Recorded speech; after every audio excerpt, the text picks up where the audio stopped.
I've gotten robbed 4 times in my life.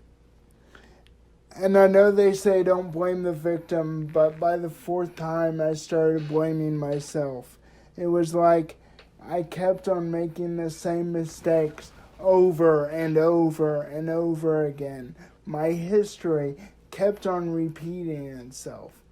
I'll never forget the 4th time I got robbed, because the 4th time I got robbed was on New Year's Day. And I got robbed on New Year's Day because I made two New Year's resolutions. The first one was learn more about history, and the second New Year's resolution was try new things. So on New Year's Day, I started the Ken Burns documentary, The War on Vietnam, and I ordered a prostitute, which in turn robbed me. I'll tell you how I got robbed. I'm assuming you know how the Vietnam War ended. A lot like how I got robbed, actually.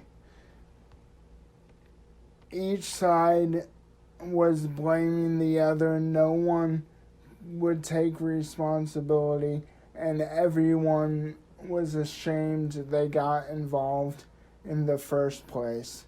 So there I was sitting on my couch watching the documentary, and I was on the 3,000th casualty.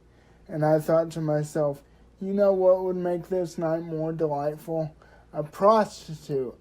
So I get on Backpage.com, and if you're not familiar with Backpage, Backpage is the shittier, shadier version of Craigslist. And Craigslist is a serial killer website. So I chose the shadier, shittier version of a serial killer website to invite a complete stranger up to my apartment to have sex with me for money. So yes, this was my fault. I get off Backpage, and I have my caregiver position me, and my caregiver leaves, and as she's leaving, she's thinking to herself, I need to find another fucking job. And the lady of the night comes up shortly after, and I can tell she feels a little awkward. She feels uneasy. So we start watching the documentary, to ease the tension, to get in the mood. And then we start talking about the merits of the Tet Offensive. And she raises a good point. She says, the Viet Cong used some of the same tactics, guerrilla warfare, that the soldiers of the American Revolution used to fend off the imperial force, proving once again that we are doomed to make the same mistakes over and over and over again, and we are doomed for our history to repeat itself. Anyway, where's your money?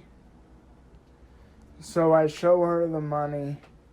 She looks at me, she looks at the money, she looks at me sitting on the couch.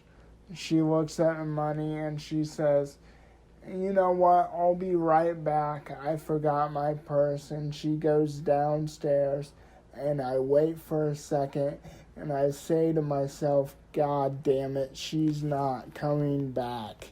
She cut and ran, just like Richard Nixon did to the South Vietnamese.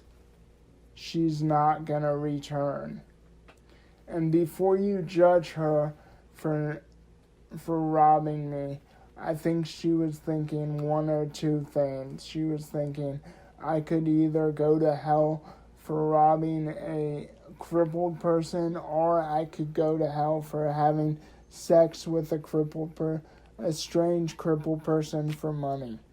Just one is a little less labor intensive. One